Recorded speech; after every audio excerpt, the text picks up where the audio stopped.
institutions, where we have the delegates from Aditya Birla Group and Ministry of Defense IDEX.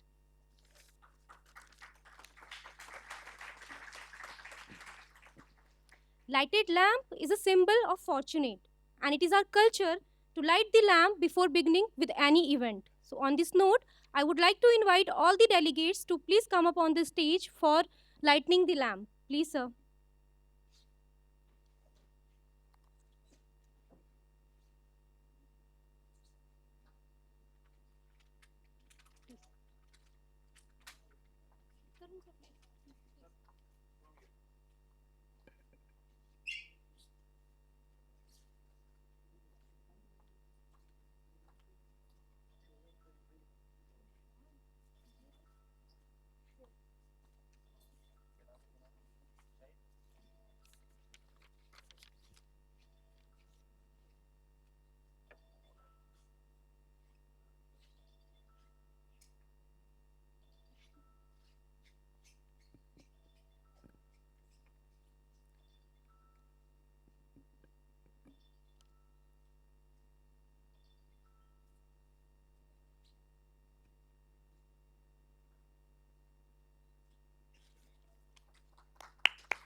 Thank you, sir. Thank you, everyone.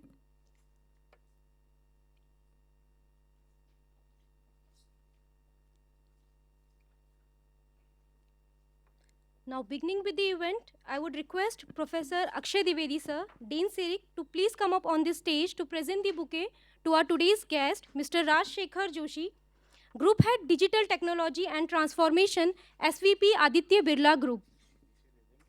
Please, yes, sir. Please.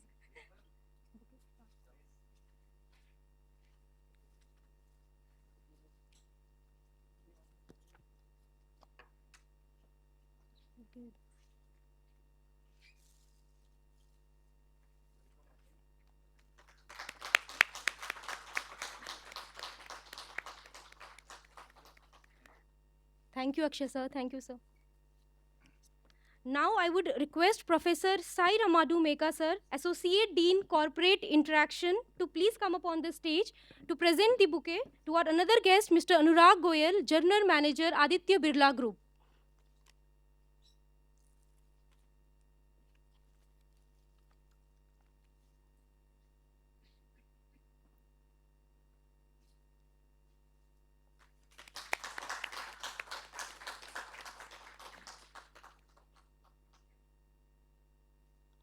Thank you, sir.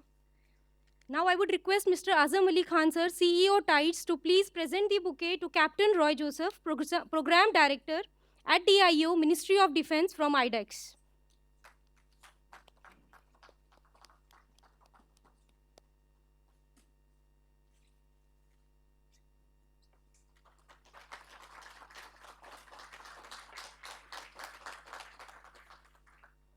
Also, I would request Professor Karun Rawat, Faculty Coordinator, Tinkering Lab, to please present the bouquet to Ms. Aarti, Program Executive at DIO, Ministry of Defense, IDEX.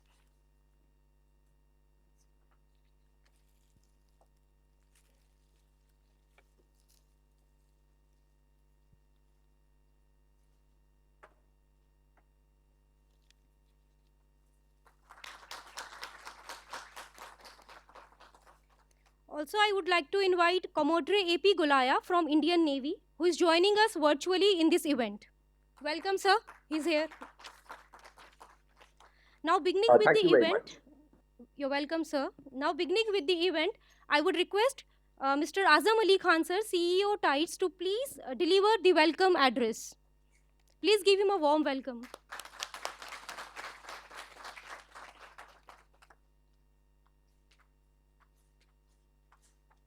Very good evening to all of you, and thank you very much for the warm welcome. It's already quite warm out today. Uh, First of all, I would like to welcome our dignitaries for today, Mr. Raj Shekhar Joshi, alumni of our own beloved institute, just like you guys. Welcome to you, sir. Mr. Anurag Goyal, for being for the first time in the campus. I hope you liked our campus. Captain Roy Joseph, who has traveled all the way from Delhi for sharing with you the new program which is launched by IDEX. Miss Aarti, for joining us today over here. Our very own Dean Sikh, Professor Akshay Dwivedi, who has been instrumental in developing programs like this, interactions like this, and he has been a pillar of strength for Tides to grow. So thank you very much, Professor Akshay. And our new member in the team, Professor Sairam, who has been recently come into the picture, and I'm sure that there is a lot which we can do together.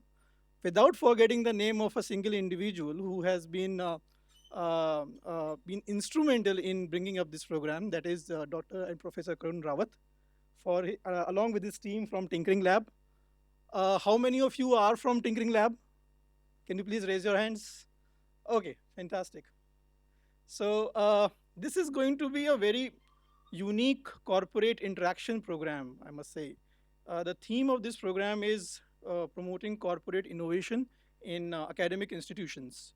And through this, what we are trying to learn in the first session, how Aditya Birla Group is developing these kind of interactions with the academic institutions as well as with the startups, how they are seeing their relationship going forward with IIT Roorkee, and also the young entrepreneurs, how they can be helped and assisted going forward from here. Uh, with IDEX team here, I think it's very critical and important that we could join IDEX team in person here because they are going to talk about some of the most important programs launched by Ministry of Defense to promote startups in the defense sector. I think this is a wonderful opportunity for all of us to take benefit from. And I'm sure that with the kind of strength we have today, at least we will be able to support few ideas within the campus who would like to take a plunge in startup and entrepreneurship. So with this small talk, I would like to just conclude my views here.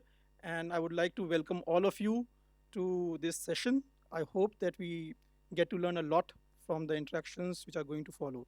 So thank you very much.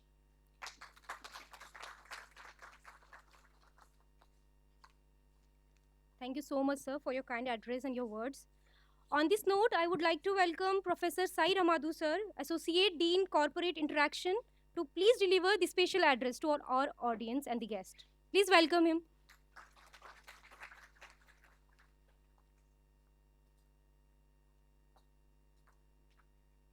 So, good evening to all of you. As Mr. Rajam has pointed out, I am rather a very new entry into this business. So, we are a team of people in Associate Dean of Corporate Interaction, working under the sponsored research and industrial consultancy umbrella. I mean, this is the best occasion where I can be, able to speak. This is the first occasion after taking this charge. So this is the industry, academia, I would say interaction, although it is meant to be more for the interactions among the industry, the way I see it, yeah, promoting corporate innovation in academic institutions. So this is the best opportunity for me to actually to share some of the activities of our team. So we are basically actually facilitators for all the activities of the institute where a corporate is involved, and it is very much essential. So it starts from right from the student side, where we'll try to to find the opportunities together with our placement and internship cell, okay, where we exchange the informations, where the opportunities, where are the employers looking for people, and secondly, finding actually the right set of the industry and the research domains within our institute, so that they can engage in any collaborative research activities. So that is one of the major activity which we try to to facilitate within our institute. So in addition to that, of course, we have several activities or responsible teams, like we have a international relations, we have a IPR cell, and together with them and Tides and also our technology innovation hub. So we try to work together with all these bodies to facilitate the activities which involves actually the technological innovations together with corporate interactions. So with this, I wish that all of you will have a nice interaction now. And so many thanks to all the industry delegates and the delegates from IDEX for this event. So I'm looking forward to this, talks and presentations. Thank you.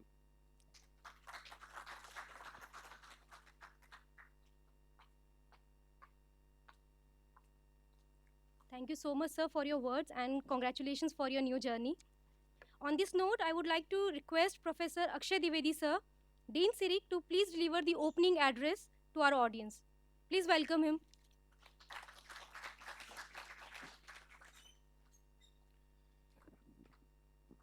Thank you very much. I hope I am audible. Okay. When you look at the screen which is on left hand side of me, you will be looking at one simple logo which is Tides. In our own definition, Tides is the place where ideation is being conducted and that particular ideation results into creation. Now, if you create something and if it does not goes to the market, if it is not commercialized, that particular idea has really no strength. And the best way to do that particular thing is through the startups. We are fortunate here to have two wonderful people from Aditya Birla Group who would be talking about how corporate innovation can come into picture, how you can use that particular strategies which they have developed over a period of time and how they have made certain success stories. Please take full benefit of that particular interaction. Another important thing about this particular interaction, in fact, I had a very long meeting with Sri Rajshekhar ji today morning, and in fact, I was just after him to do something like what is called as a technology accelerator. So, okay, you have an idea, and if that particular idea gets developed into sort of a prototype, and maybe in some terms, some definitions, it can even be converted into a product. But whether this product is ready to be used by industry, where you have this particular product ready for the market. So in that particular market readiness level, the knowledge that an academic institute or students or even the faculty members is limited. We need that particular support from industry. And it is so nice for Shri Rajshekhar ji to agree for having some kind of further discussion on this aspect, where maybe we can go ahead with a technology accelerator with Aditya Birla Group. Just last month, Azam, I hope it has been in last month when we had a program on IDEX. So maybe 30 days back, on the same podium, there was a presentation on IDEX challenges. And on that particular platform, I was very happy to understand that, see, there is a particular group of people who are motivated from their organization to see some research coming into action. And action in which field? Action in defense. Minded, national security is the most important thing. And being technology savvy people, you young people can actually do miracles in that particular part. There are very, very few items under defense category that gets exported from India.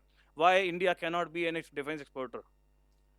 Why we are still having that particular macho kind of a feeling coming from USA that, okay, they are very good in defense. That is their only edge. Remaining all other things, Indians are handling it. I hope you remember the name of Sundar Pichai. Indian ही है ना? Yes. So even for that kind of a complicated job, they need an Indian. So now at least in defense, we have platform, we have those opportunities. IDEX is one of them. Please take full advantage of that. And this opportunity is not limited only for students. It is for faculty members. So you can avail multiple ways how our system is ready to support you. We have a wonderful faculty entrepreneurship policy. The rules are there online. Please go ahead and go through it. If you have a good proposal, we would be very happy to support it. For student entrepreneurship, again, there are multiple opportunities. All of that information is available online. If you find that there is something to be discussed, you can contact the Corporate Interaction Office or you can contact the Innovation Incubation Office. That is also referred as IPR cell. And in case if none of them are able to fulfill your queries, feel free to come and visit the SREC office. I will be there to help you. The most important thing on this particular banner on left hand side is the second symbol, which is Tides. Tides is an incubator which is placed at IIT Roorkee. But of course, it is not doing everything for IIT Roorkee. It is doing many things for all other institutes, neighboring institutes, and that is all over India. Now, imagine the thing that this incubator is here and we are not able to not able to utilize the full potential of Tides. Whose mistake it is?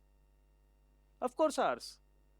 So here, this is another forum on which you have to take a pledge that, okay, the system is ready to be an enabler. And it has acted as an enabler.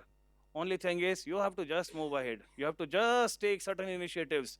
And please be assured, we all have to be very proud in coming years. And we can say that we can do something which is excellent in terms of innovation.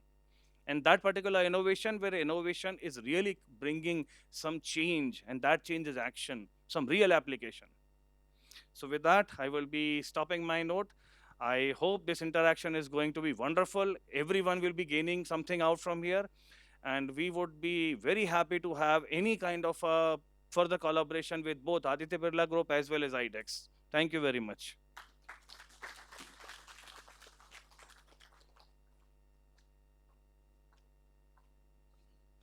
Thank you so much, sir. And we are very, very fortunate to have your guidance and support with us. And as sir said that Tides is here to, assist you. If you have an idea, you have a startup, you know whom to connect. That's us, that's Tides, okay? So in today's event, we have two sessions. In session 1, the delegates from Aditya Birla Group will interact with our audience. And in session 2, the delegates from IDEX, Ministry of Defense, will interact. So beginning with the session 1, I would request Mr. Raj Shekhar Joshi sir, Group Head Digital Technology and Transformation, SVP, Aditya Birla Group, to please come up on this stage to address our audience. Please, sir. Please give him a warm welcome.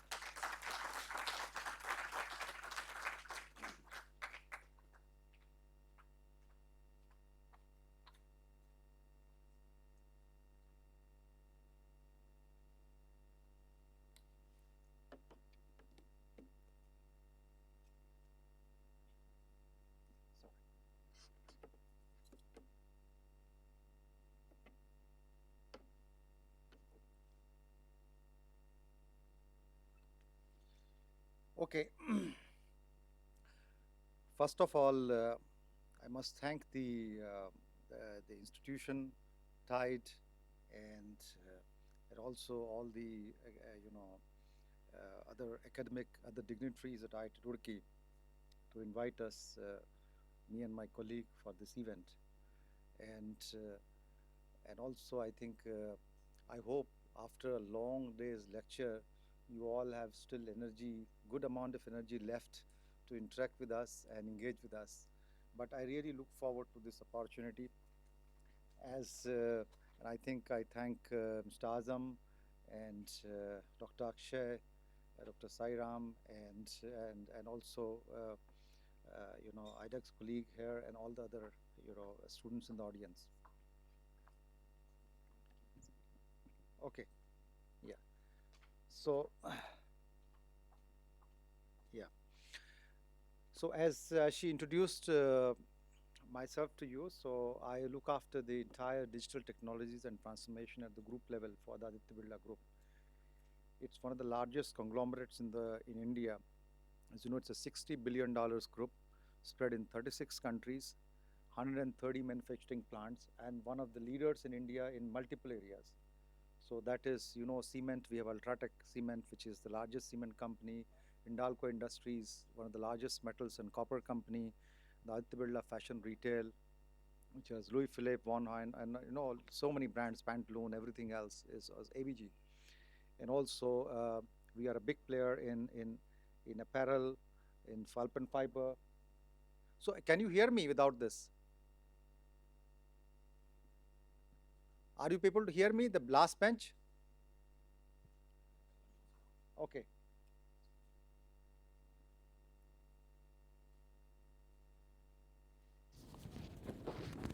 Hello.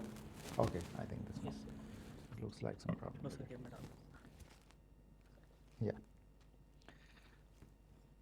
So as I was introducing about Aditya Birla Group, it's one of the largest industrial groups in India, and with operations in 36 countries, 130 manufacturing plants, and the largest cement company, Ultratech. You have Hindalco Industries, Metals. We are a very big player. Fashion retail, you would have heard of Pantaloons, Forever 21, and Louis Philippe. All these are Aditya Birla brands. And also we are a big player in pulp and fiber, the whole textile value chain, the whole apparel value chain, I would say that, from pulp and fiber to fabrics to apparel to fashion apparels. So it's one of the largest groups which is there. And as she introduced me to you, and apart from the digital technologies and transformation portfolio, I've also been involved in many areas like, on the technology part, on the cybersecurity policy, on the, apart from that, in the education policy. So there have been multiple involvements of mine.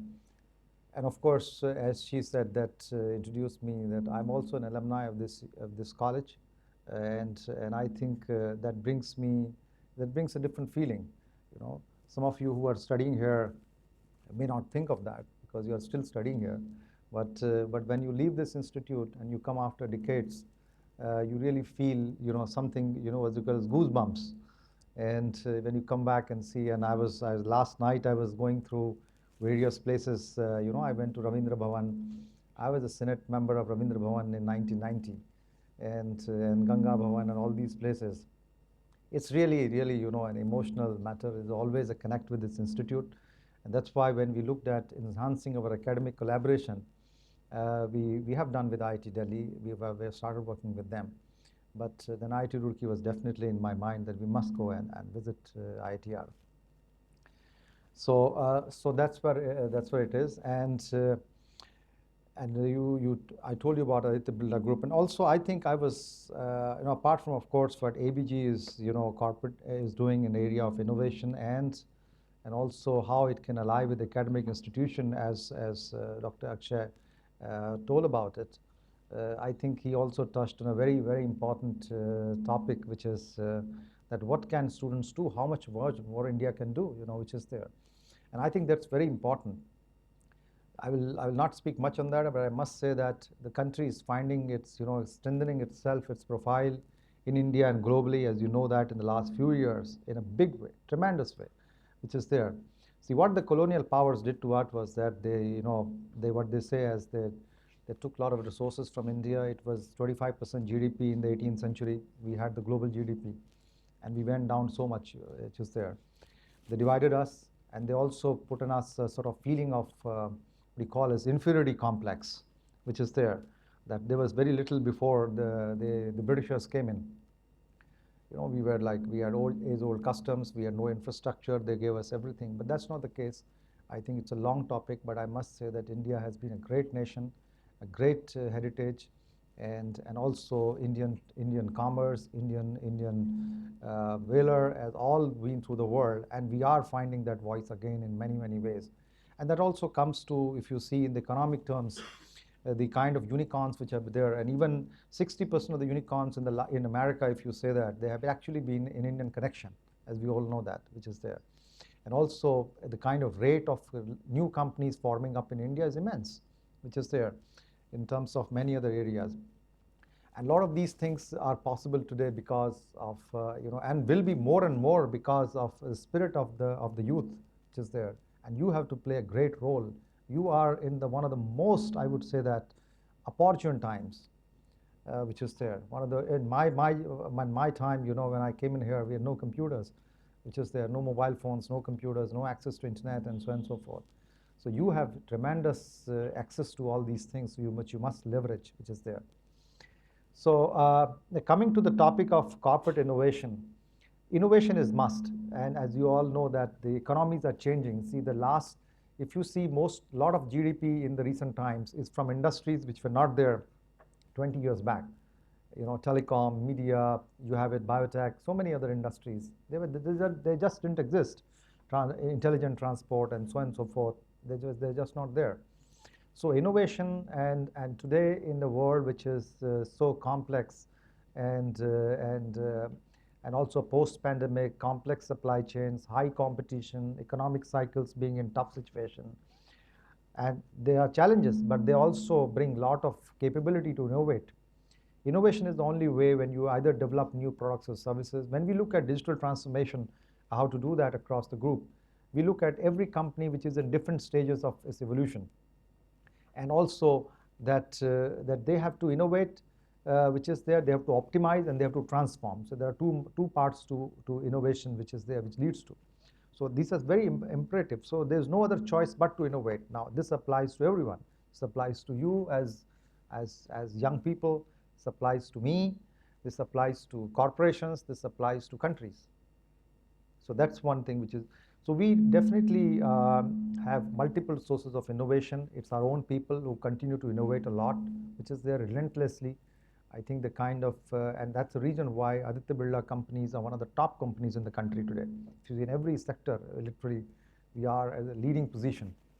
We are primarily a manufacturing-driven group, but even in services, that's it. So I think innovation internally, and that's one. And we have this accelerator program. See, we work with large companies. You know, we work with apart from our normal suppliers, we large companies like Microsoft, Amazon, or anyone else like Oracle, SAP, and so on. They have the large innovation ecosystems. We quite tap into that also. What are they doing globally? What are they doing in India? You know, very interesting things. You know, so that's one thing. We have our own accelerator program also. We have around 100 startups which work very closely with ABG, and ABG would stand for Aditya Birla Group. And out of that, around 40 and 50 are part of the IT-driven accelerator, which is there, and 60 are in other areas, and so on. That's roughly around 100.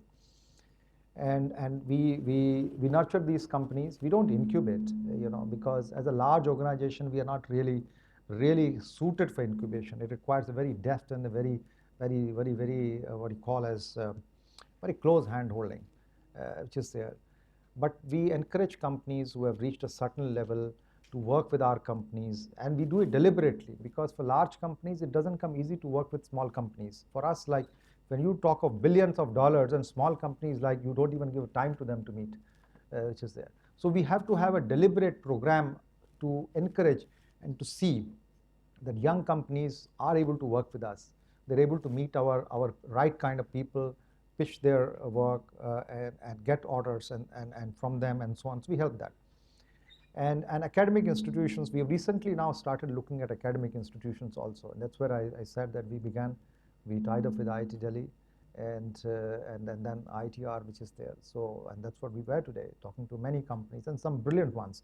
I must tell you that, you know, I think in the area of, you know, one was, I remember was in the area of biofuels, and I'm just offhand, I'm telling you, biofuels from the area of earthquake, you know, what do you call it, signaling, you know, warning signals, and so on. You know, there's one on health also, women's menstrual health, you know, that kind of, you know, solution for that, and so on. Very exciting.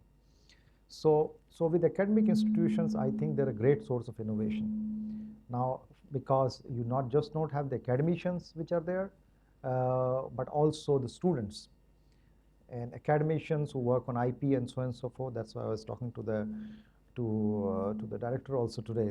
I think he was very great sense of pride, saying that we have a large pool of IP which we can really, you know, see what we can do about it, and also students. So I think there is so much of possibility of innovation in an institution which is there. I think we are doing good, but I think we can do more. This I can tell you. I'm not just telling from the ABG point of view, because it's my own institution, you know, also from that point of view. I think we are doing well, but as we say, there's no perfection. There's no, you know, it's like done with. So there's so much possibility to do, which is there. So I think the students and professors, there's so much of innovation can happen. Now, how do we make it work? How do we make it work? And it could be, like, you know, there are young companies, how we help them gain guidance in terms of mentorship, because I saw some of them didn't have a marketing plan also. They thought something, you know, product, but you have to look at holistically a product. And I've been an entrepreneur also. I set up a company in 1994 and sold it in 1998, which is there. And so I know it requires to look at it holistically. So that's one part which is there. And so we are talking to Tides for identifying companies who can work with us, who can work with our companies, and some of the companies who really feel can do well, we try to put some investment. But though that's not the primary step we take. We don't not really looking for investing as such. But if they are able to do promising work in certain areas, we have done that with some companies. We put some money also to develop a product which is there, but that's if you have already crossed a distance which is there. So, and also, so this also requires a lot of linkage of institution with the corporate, because today I've dealt with various institutions all over India and world. And there's always, institutions and corporate sector, there's always never, you always will try to work together, but there will be always different focus. There is bound to be.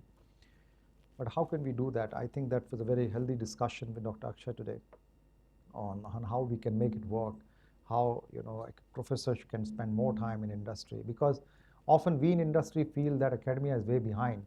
We practice, we know how it is, we work relentlessly, we are like on the ball, we look at multiple things at one time. Industry, while academicians move at a certain pace, the pace is different altogether. And but I think there are ways how there are strengths in academics also. The strength is, they can look at things in a far more holistic way, which is there, while we will be more focused at what is here and now, what can be done today, which is there. So I think that's which is there. So there are great possibilities of working together, and I'm sure that in times to come, we will be able to do more and more with IITR, which is there. Yeah. So I could go on and on. So I would be very happy to have interactions with you. If any kind of questions somebody has, somebody will like to ask something on anything which is, of course, relevant to the discussion. Yeah. But one thing I must tell you, that I have an observation that IITR students I found less. I think Tides has tie up with many. They studied somewhere and they are here, but the what you call as the rookie students I found relatively lesser in my interactions. Maybe it was just a statistical sampling. That's it. But I think that could be more. So that's a call for action for you all. That you can do more. Yeah. Any questions? So either you have understood everything or you have not understood nothing. You have not understood anything.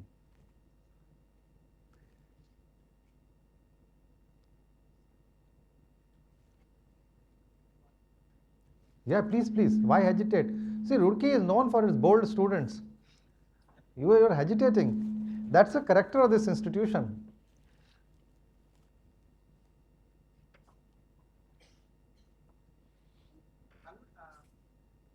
I would like to connect one thing in the sense that, as you said, that research that goes on in academia, which I feel that, okay, it's a different way. I think Hello? Yeah. So the research that goes in the academia is very different in comparison to what happens in the industry, okay? But I feel it's not the slow pace as you mentioned, right? Sometimes I feel that the best innovation that happened in academia as well.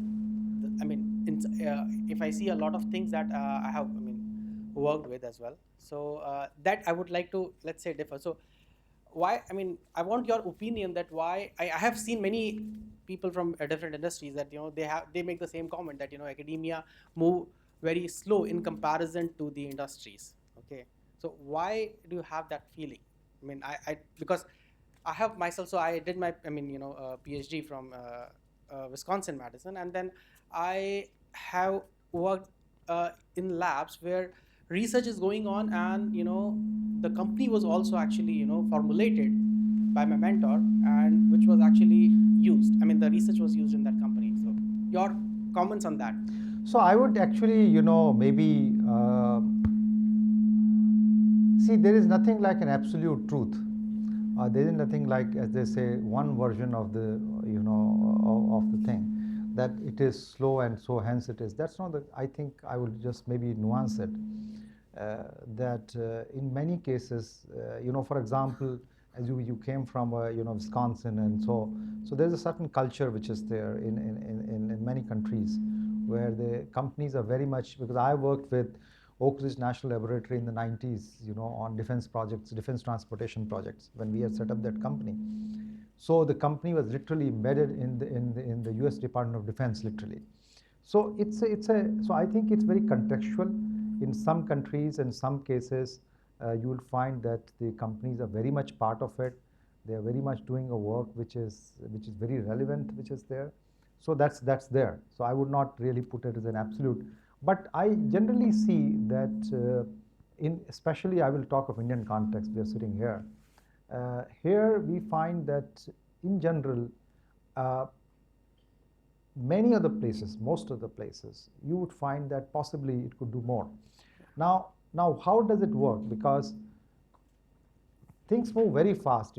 We did an analytics project with a very leading institution, and people had to spend time on because things move very fast in sometimes, and they have to be turned around very fast.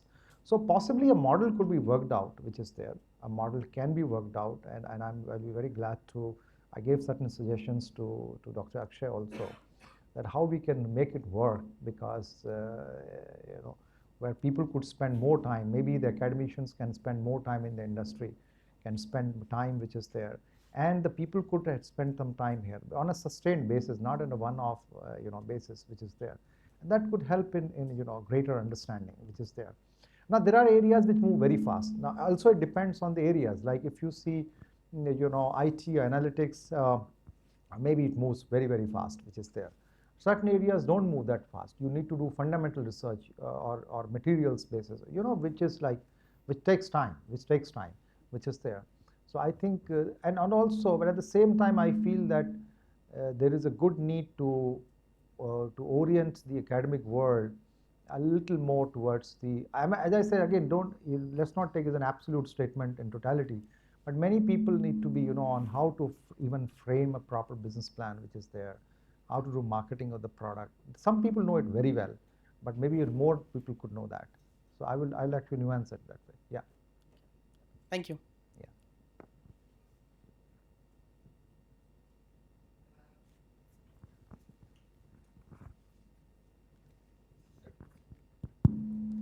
Hello, sir. I don't have a question as such, but as you just mentioned, that you opened up a company in 1994 and then sold it in 4 years later. So can you please share us that experience? And other thing is that how was that different? I mean, running your own company from being in where you are right now. So what are the sense of responsibilities or the challenges or it's different, right? At the position you are right now and running your own company. So yeah, in our perspective, we at the place we are working, that is our own. But in those days when you were operating your own company and right now, so what's the difference? And do you feel is there any difference? See, that was a different year, different time. Today is a different year, different time. But when I look back at that time, when you open a company, it's like a baby. It's like it has to be brought up in a very, I still remember that date when that company incorporation was done, and I was coming from this ROC's office with the company incorporation certificate, and the rain was happening. So you have to bring that company, and that company was sold, and today it employs 600 people still in Calcutta, and a high-end engineering work for many companies. So it was a different time. But you have to look at it holistically. You have to look at everything. When you open a company, you have to look at not just your product. Who's going to pay for it, and where are you going to pay salaries from? Not yours, others. And so that because when people are working, that's a great different feeling. See, when you are doing a job, it's like you're bothered. You not say more, but okay, your check comes on time, right? So that's one. But when you are running a company, you have to be worried about how others' check comes on time. For you, it's a financial number. For someone, it's a family, their whole life. So you have to be very careful about it. Their whole family is there, their dependence is there. So there's a greater sense of responsibility when you open a company. You have to be very careful about it. You can't be reckless about it. And so that's one part. And of course, you'd look at every dimension. You know, I set up an office in Calcutta in flat 21 days, and I was there literally, my weight came down, you know, and so on and so forth. So you have to be very fast. You know, there are lots long stories which are there. So when you do that, you set up an organization, you have to you have to learn finance, you have to learn, you know, different things. I went to US at that time when I was all of 23, and I went to US first time, and first time is first time, a lot of missteps, but we got that order from US Federal Highways, you know, for a defense contract, which is there on traffic simulation systems, which is there. So it's a very different feeling altogether. But what it teaches you, but being an entrepreneur is a great teacher. I must tell you, I learned so many things in that period, and actually if I would have done a job, I earned far more than what I would have done in a job when I cashed out my stocks for some reason. I earned far more, I experienced so much, I was very responsible at that time, and so on. So it's a great learning. So I have not done my MBA, but I've taken classes in IIMs and so on. But I think, so that's a great teacher. So I think entrepreneurship is something which is very important. It's a mindset. See, it's a mindset. It's not that I'm in job here or I'm in job there. You could do a job and you still could be entrepreneurial in your thinking completely, and so on. But I think sense of responsibility, look at it holistically. You look at various aspects of business. You're not just doing one job. But I think it's been a great teacher to me, because whatever I did after that, I looked at it holistically. At one time, if you are an entrepreneur and left that, was like something, what happened? You know, why was the question. But today, actually, that's not the case. You know, if you do that, then it's a great thing on your CV, actually, literally, that you were an entrepreneur, that, you know, you could do that, because people are looking for entrepreneurial mindset, which is there. So when I work for a company, then again, it's a sense of ownership completely. So I think you carry those traits, they work very well, which is there. And then at a certain stage in life, you really don't think, okay, I'm working for someone. It's not the case. We are working for a cause. The cause is something.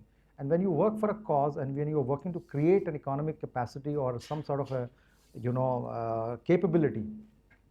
So it's the way you look at it's the way you look at your work. You know, you must have heard that famous dialogue of Neil Armstrong. You know, when janitor was asked that, are you going to? The janitor said that, you know, a typical would say, oh, I'm just cleaning the space facility. No, she said, I'm contributing towards man going on the moon. So it's the way you define your work. It's the way you know, craft your vision. It's the way you feel what you are contributing towards. That makes a greater difference. And I think that came out very strongly. Me personally, it's been a great change, because, you know, apart from my work, I've been, and that I think I could only do because of an entrepreneur. I have contributed towards the government policies on various areas. I've been the special invitee to the Union Cabinet's Technology Empowered Group, the youngest in that level, you know, in that cadre, when you had chairman ISRO and chairman of, you know, Space Commission, and, you know, of course, he's ex-officio, so all that people were there. Because you know you want to create it, you know, which is there. Education policy, you know, for school education policy, I've been one of the architects of writing what technology can be used there. There's been a great role one has played. And what we are looking at, how can we change today's school education, when you say you buy computers, but can you make it completely outcome based? A lot of these things over the years I have done that, which is there. So I think that has come out of my entrepreneurial stint, I must tell you that. Any other question? And of course, Roorkee has taught me a lot.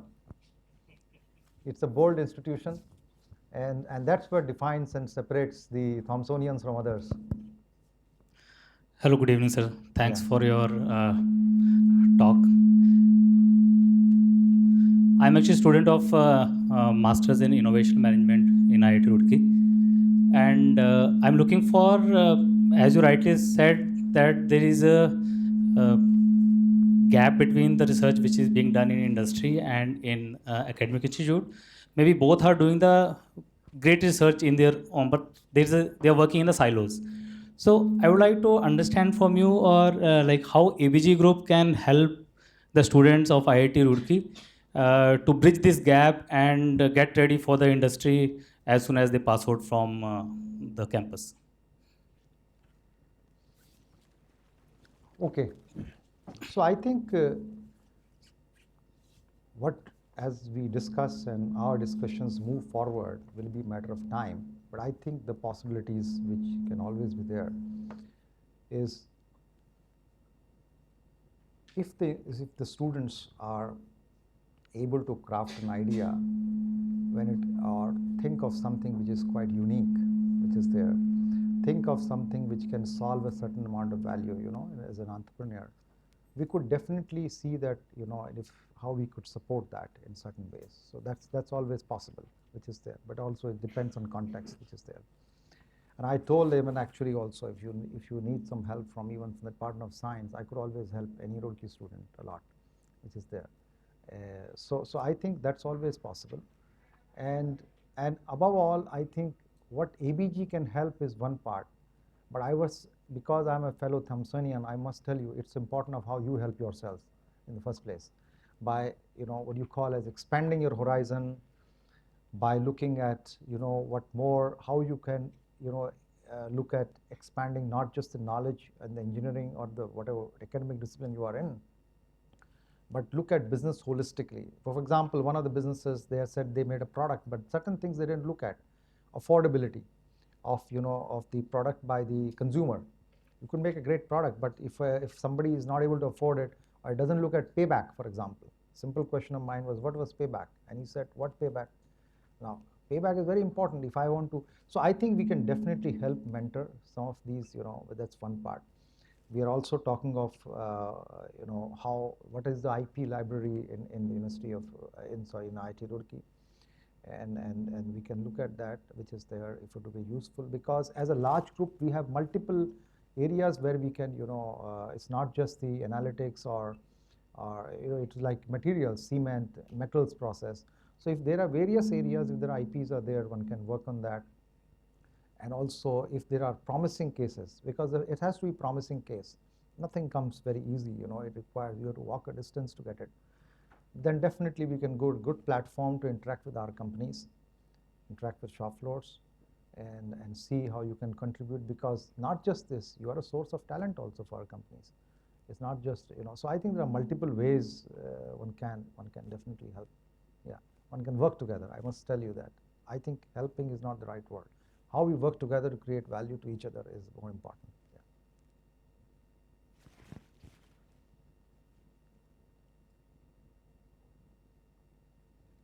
Anything else? We have time? Yeah.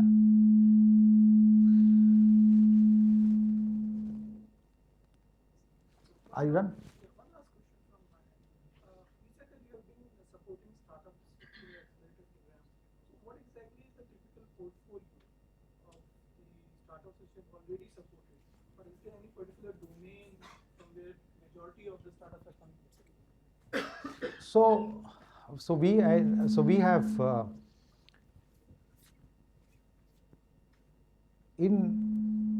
there are domains of, analytics is there, drones, which is there, robotics, because they are very useful. See, for example, robotics.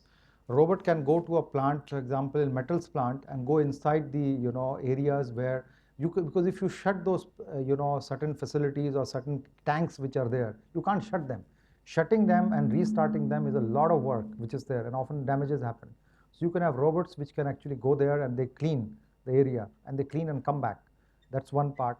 So I think drones are there, robots are there, and analytics is there. We have one even in influencer marketing we have.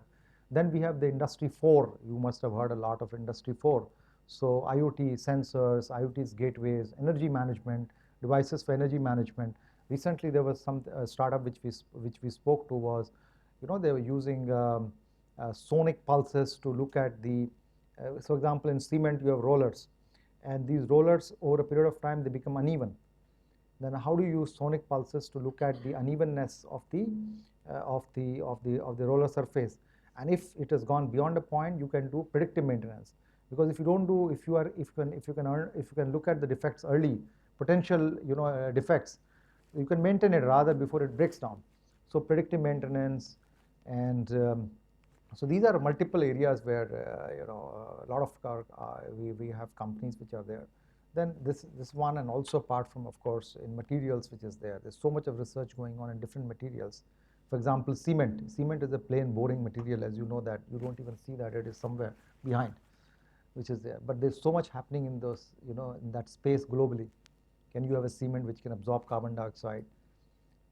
Can you have cement which can smell so that you can have, a scented house all the time throughout your life?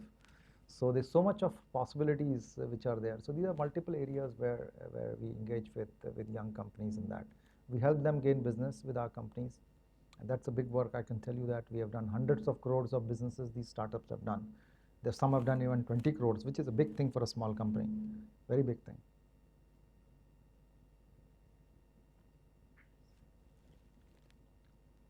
So, before I joined IIT Roorkee this week, but last year I had a chat with a girl from IIT Delhi. She was a PhD student. So she got an offer from Adobe to join as a research scientist. At the same time, she was having an offer under her mentor to work on a project. So the pay was almost the same for both the cases. So I want to know your opinion, like for a research scientist, which would be, in terms of, let's say, ABG, which one would be better? To give projects, like outsource the projects as a freelancing way, or hire a research scientist in your own institute? What would be better for ABG? I think it's very contextual. In certain areas, we would definitely look at hiring people because we have a Aditya Birla Science and Technology Corporation itself, which does a lot of primary research and a lot of other areas they work with. So one could be hired. But I think it depends on the nature of the work. If you need people for long term, you need to have them with you. But if you need for some project which you're working on, generally, and sometimes the talent is not willing to come.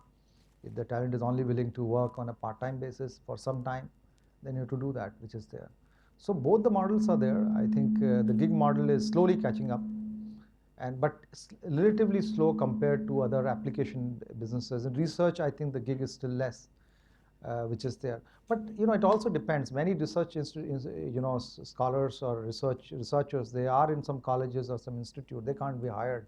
They're not available for hiring, but they work on projects which are there. So both the models exist, which is there. It depends on context. There's no final answer. Yeah. So thank you very much. And yeah, I think I really enjoyed this conversation. As I said, it's not just a matter of speaking in any institute. It's just speaking in my own alma mater. So it's a different feeling altogether. And definitely after having the bun omelette and tea in Ravindra Bhavan canteen at midnight, this is something which I will always cherish. This. Thank you so much. Yeah.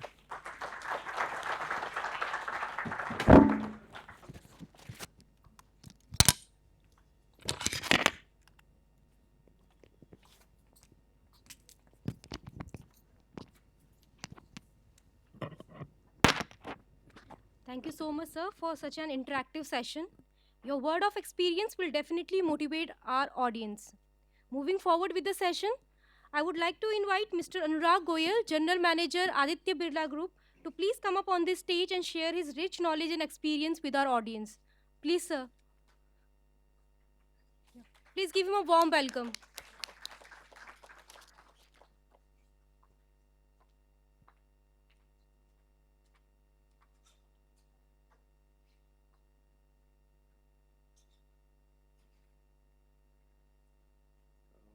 Good evening, everyone.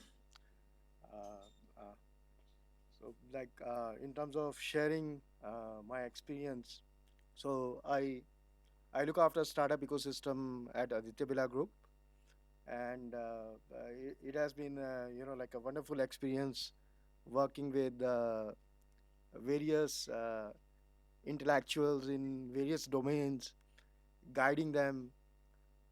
So seeing them go through various pains. Startup is not a easy journey.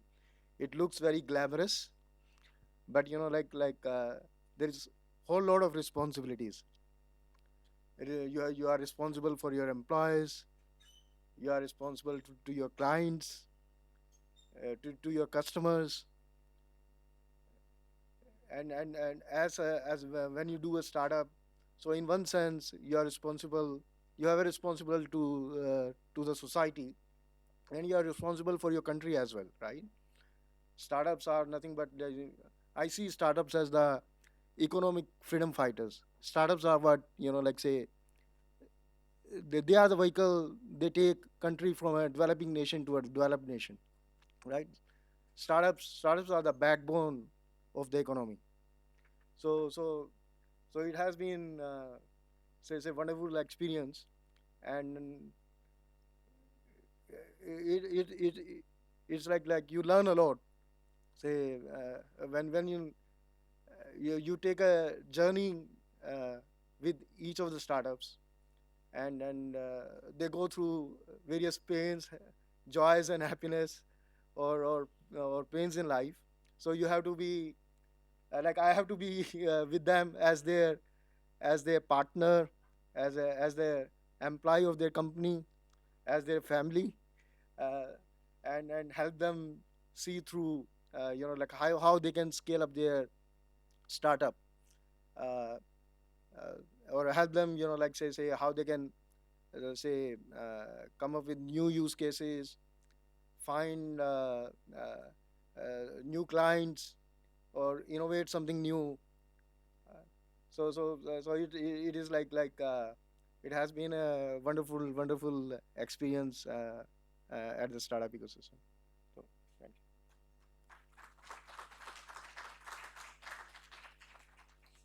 Thank you so much, sir, for sharing your experience with all our audience that are present here.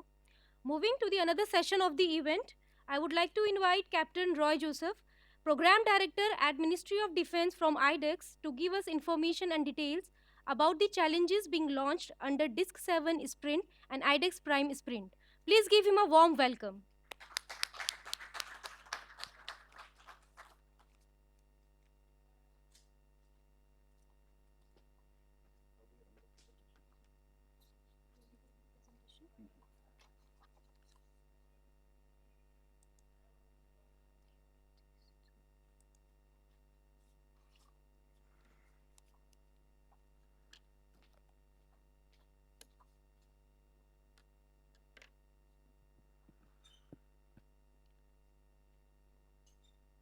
Good evening, ladies and gentlemen. You can hear me at the back? Okay. I know it's late in the evening and you had a lot of addresses and lectures, so I'll keep it short and keep it simple. And another challenge of being down in the line as far as speakers list is concerned is what new to speak. And I'm thankful that the earlier speakers, both the faculty as well as the officials from ABG, has covered it adequately. What you should do, whether you should become a startup, entrepreneur, and things like that.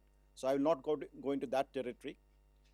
I'll just focus on, if you are intending to become a startup, or if you are already a startup, if you are already an innovator, then what is in store for you as far as defense sector is concerned. Ladies and gentlemen, I am Captain Roy Joseph from Ministry of Defense. I have with me my colleague Aarti, who's the program executive at DIO. We are thankful to TIDES and IIT Roorkee for hosting us. It's really a wonderful feeling to be standing and being around in an institution which is, I think, one of the oldest engineering institution, if not in the world, at least in Asia.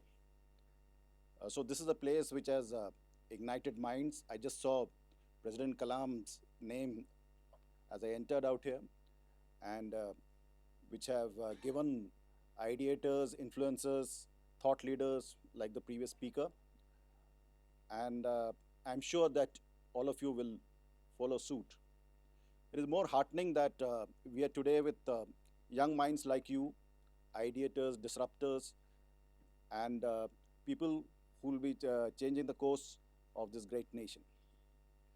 With that as a background up, today's basically our outreach is on the latest challenge which has been launched by the Honorable Prime Minister, that is the Sprint Challenge.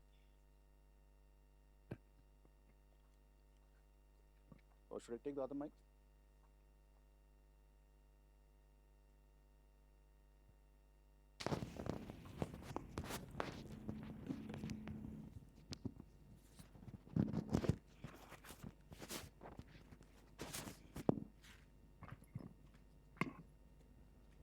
Is it okay?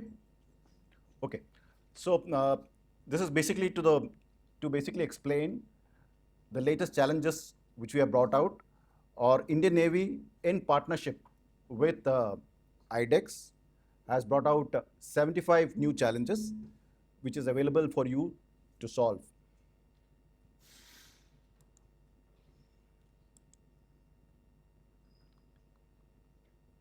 So before I deep dive into what are all these challenges, which will be covered in the next phase, we also have Commodore Golaya from the Naval Headquarters, who is basically steering this sprint challenges, who will be joining us virtually and explaining these challenges.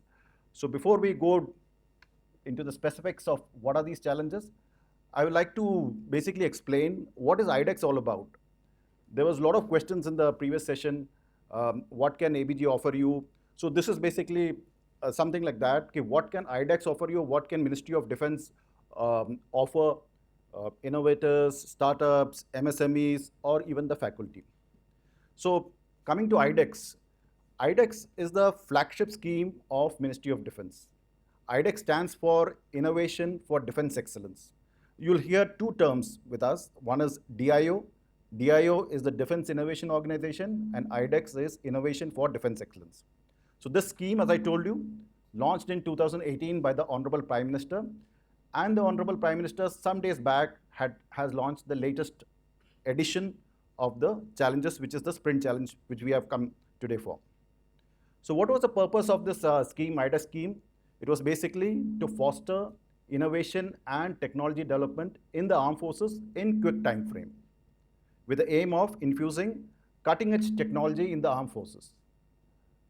We all know, as the previous speakers has told, the kind of energy which is there in our startup ecosystem. We are, I think, the fastest growing startup ecosystem. We have one of the largest numbers of startups. So the idea was how to leverage this particular energy into the defense sector. How to get young innovators, how to get startups, how to get academicians into the defense sector. So IDEX is basically, or DIO is basically a Section 8 company formed by the Ministry of Defense, and IDEX is basically the implementing arm. DIO is basically the overarching umbrella, and or the Section 8 company, and IDEX is the implementing arm or the executive arm of DIO. As far as funding is concerned, we are funded by the Government of India, Ministry of Defense. We in turn fund the startups or the innovators. We are currently engaged with more than 100 startups, and this number is increasing every day.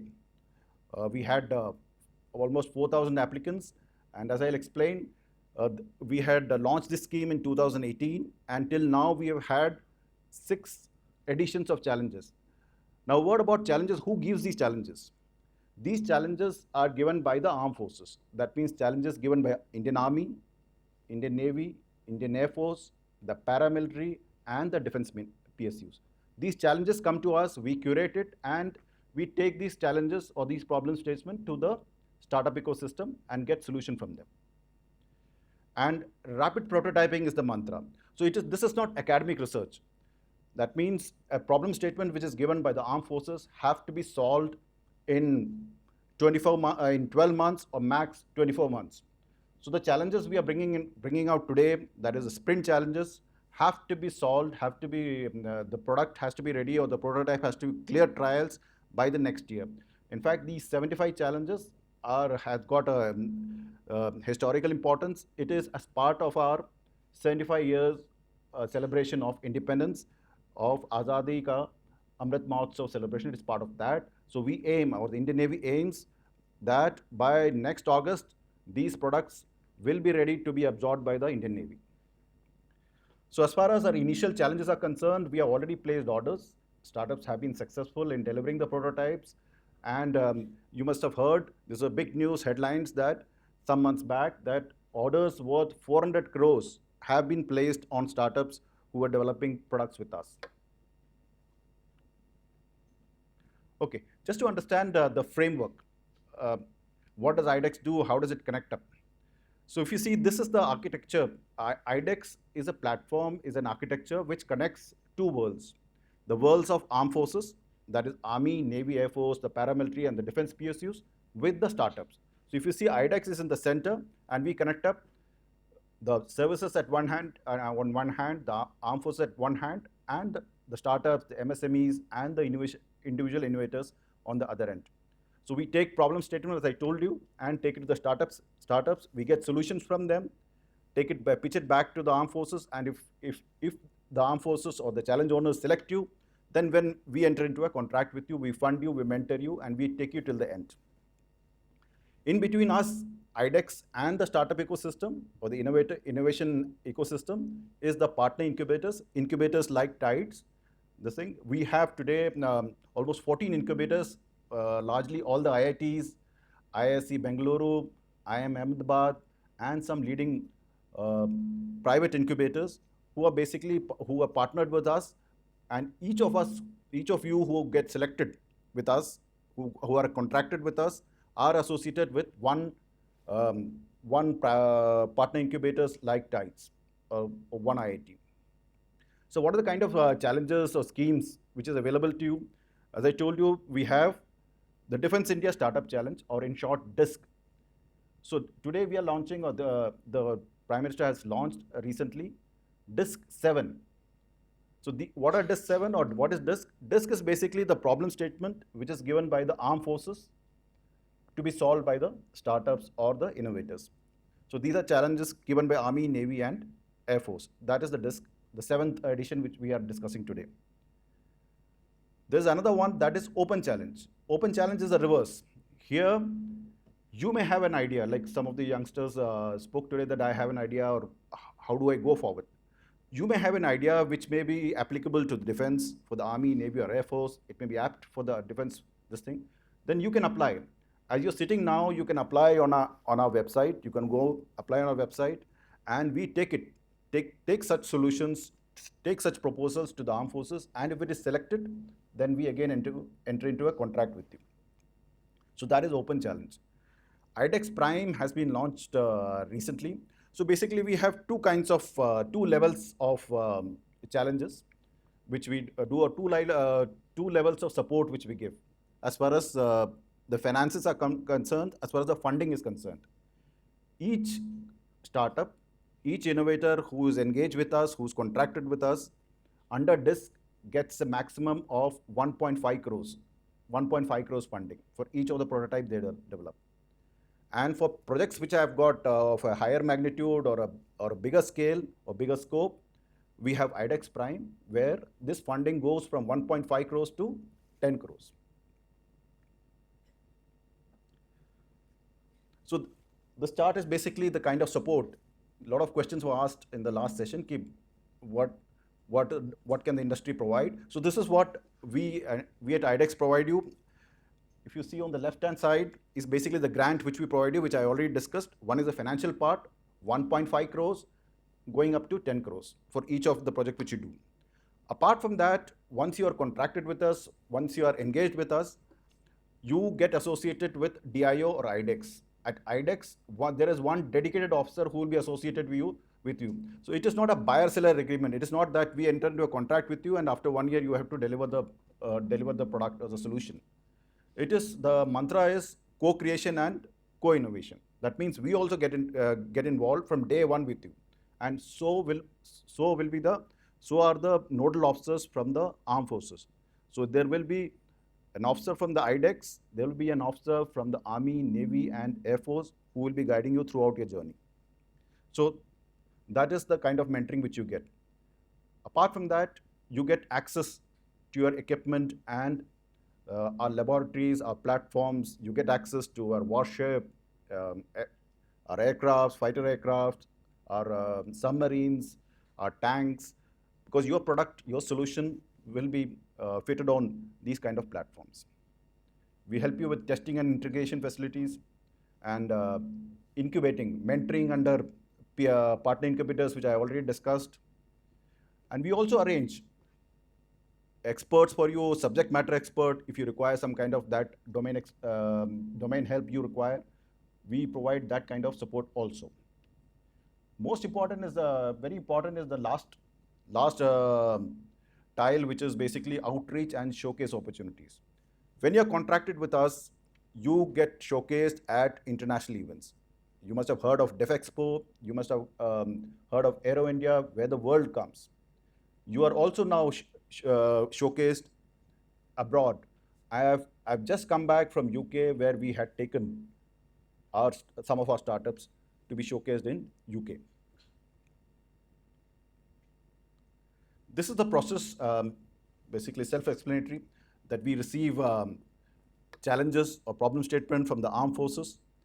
We do some kind of curation, and thereafter we invite application, like we are inviting today for the sprint, the application for the sprint. Thereafter we do the selection process with the concerned armed forces, Army, Navy or Air Force, and thereafter we enter into a contract with you. And as I told you, this is an agile process, a fast process, and we take from TRL 2, 3, we take it to TRL 8, that will take you till production ready, this thing. And we also help you in commercialization and also procurement. A snapshot of our journey, we started in 2018, and now we are on to the 7th edition of Challenges, the 5 Eyes on which the whole protocol is based.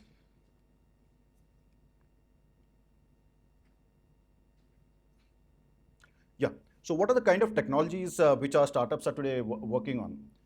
Our startups are working on cutting edge technologies, futuristic technologies, and I've just listed some of them. So these are the kind of problem statements or the technologies on which the current startups are working on armed forces. This is just some, I just listed some.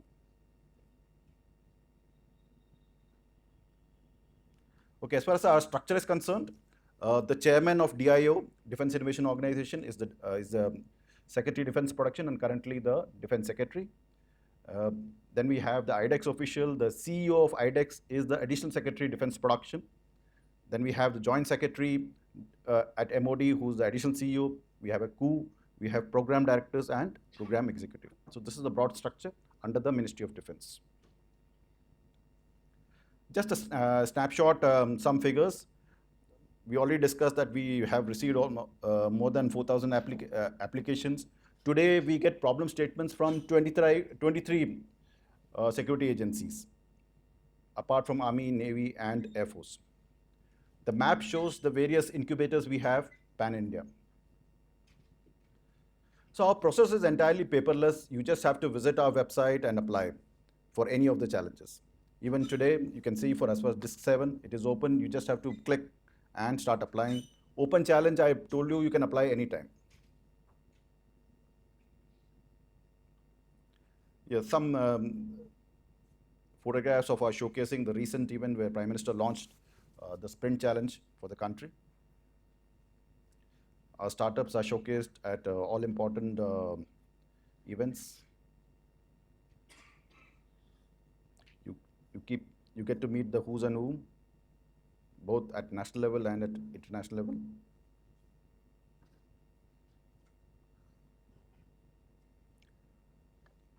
You would have read in news that in April, we were awarded, IDEX was awarded for the Prime Minister's Award for Excellence in Innovation. So this is the IDEX team with that award. Yeah, I am through as far as the first phase is concerned. I will just summarize, because some of the I didn't want to repeat why you should become an entrepreneur or a lot of what is in for you if you become a startup. But a small pointer, I would say, a lot of us or quite a few of us have the dream of doing something, not for the country or the nation, that everybody has, to be part of the armed forces. to do something for the security of the nation, to wear the uniform. A lot of us dream about that. I realized my dream as a 17-year-old or 18-year-old when I joined the National Defense Academy. But for those of you who for some reasons could not or cannot, this is a golden opportunity, because your solution, your product, your prototype will be fielded by the armed forces, Army, Navy, and Air Force on cutting-edge platforms, whether it is a fighter aircraft, whether it's on a ship, submarine, drones, tanks. It will be deployed at the borders. Even now, as we're speaking, there are certain startups who are doing trials, maybe at extreme borders. So that is the kind of opportunity you have if you have that kind of passion in life, that you have to do something for the security forces or the armed forces. With that, I am through. Now we'll go to the next phase, which is basically what the introduction of Sprint. So it will be done in two phases. We'll, I think, have a small video clip on Sprint. Thereafter, we will have Commodore Gulaya from the Naval Headquarters, who's joining us from Delhi, who will give you a brief on Sprint and what is Navy expecting out of you. And maybe he'll explain certain challenges today, because we are having a series of this thing, because we have 75 challenges, and he'll explain certain challenges today. So we'll have the movie now. Thank you, ladies and gentlemen.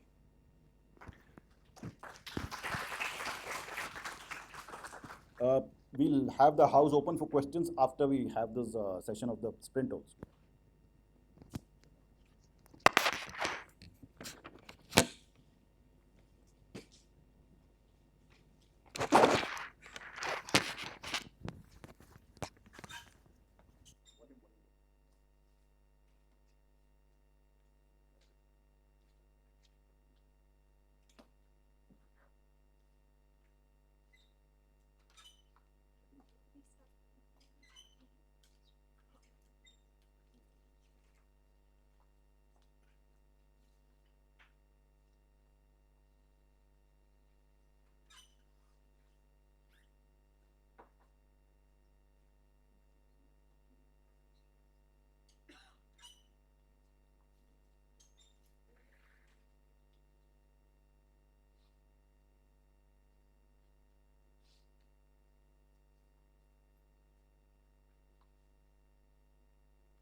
Country self-reliant and self-sufficient in defense technologies. A progressive step of co-creation and co-development was launched by Prime Minister Shri Narendra Modi in 2018. Innovations for Defense Excellence under the aegis of Department of Defense Production, Ministry of Defense, a game changer in the defense ecosystem with the objective of fostering innovation and incorporating cutting-edge technologies in the armed forces. It will set up defense innovation hubs throughout the country to provide necessary incubation and infrastructure support to the startup in defense area. In the last 4 years, 123 challenges have been hosted through DISC and Prime.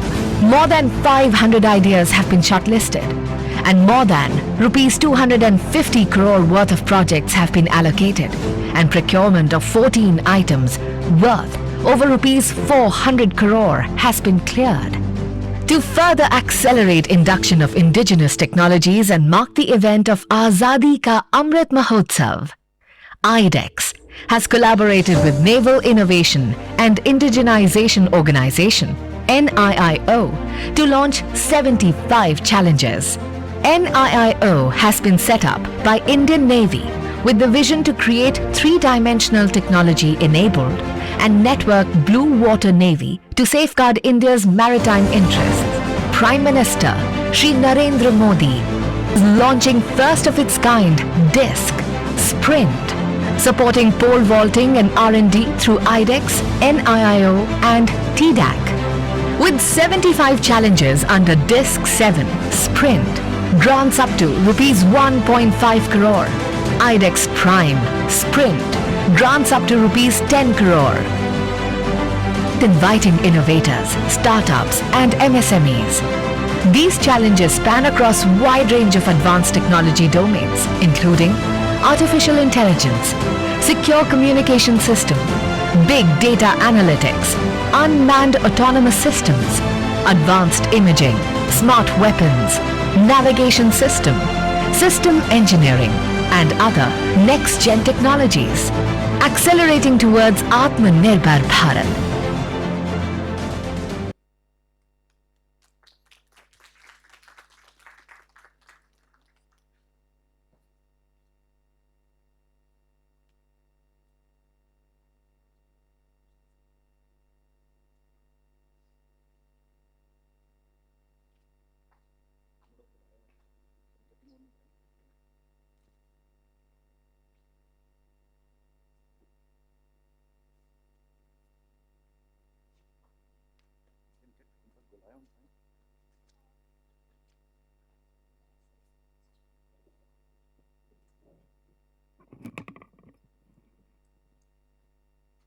Kumra Golaya, are you online?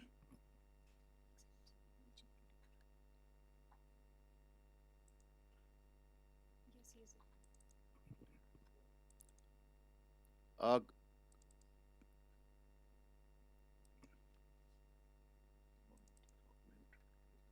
he mute from here or? No, he's not moved from here. Kumra Golaya, we can see you, we can't hear you. Can you hear me? Yeah. Can you hear me? Strength 5. You can start. Over to Kumra Golaya. So good evening, ladies and gentlemen. It's wonderful being here, though I do wish I was physically present in Roorkee for this event. But with this industry outreach yesterday, in fact, today morning only, I got back from Gujarat. And unfortunately, I could not be there physically because of the constraints of time.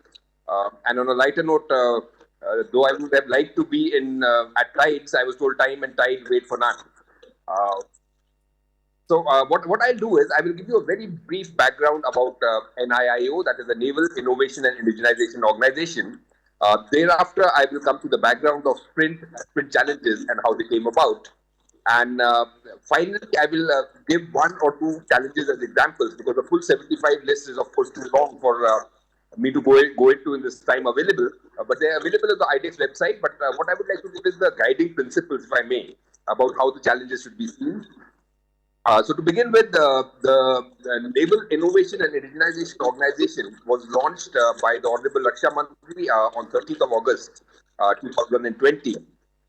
Some of you may be aware that Navy has always been at the forefront of indigenization, and the decision which we had taken in the early 60s to start constructing warships indigenously has led to some very good results, and we would be soon commissioning our first indigenous aircraft carrier, which is something. So we are making now indigenous aircraft carriers and nuclear submarines and what have you. We've transitioned from being a buyer's navy to a builder's navy.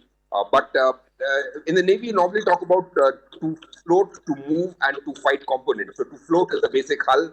To move is the machinery and the engines and all, and the fight is the weapons and sensors, the actual punch. So it was realized that maybe we have not made as much progress in the fight component as we have in the float and to move component. In the float component, we've achieved already about 90% digitization. So this NIIO was set up to address that problem and to focus, in addition to indigenization, on innovation. And if I can mention it here, I don't know how many of you have heard of Navy's also been at the forefront of innovation for quite some time. I don't know how many of you have heard of Commodore Raj, who's one of the most famous naval innovators. And I always say this, if you haven't heard of him, you may probably like to Google him. And if you're Googling him on your mobile phone, you probably need to thank him for it. He, of course, is now Professor Emeritus at Stanford. But he's the gentleman who came up with this idea of MIMO, and the original patent for MIMO is in his name. While he was in the Navy, he made our first sonar. He was the founding director, or as a commander at that time, he set up three national level institutes: the CDAC, the CRL, and the CARE, Center for Artificial Intelligence and Robotics. So I'm giving this background just to say that Navy has always been at the forefront of innovation and digitization.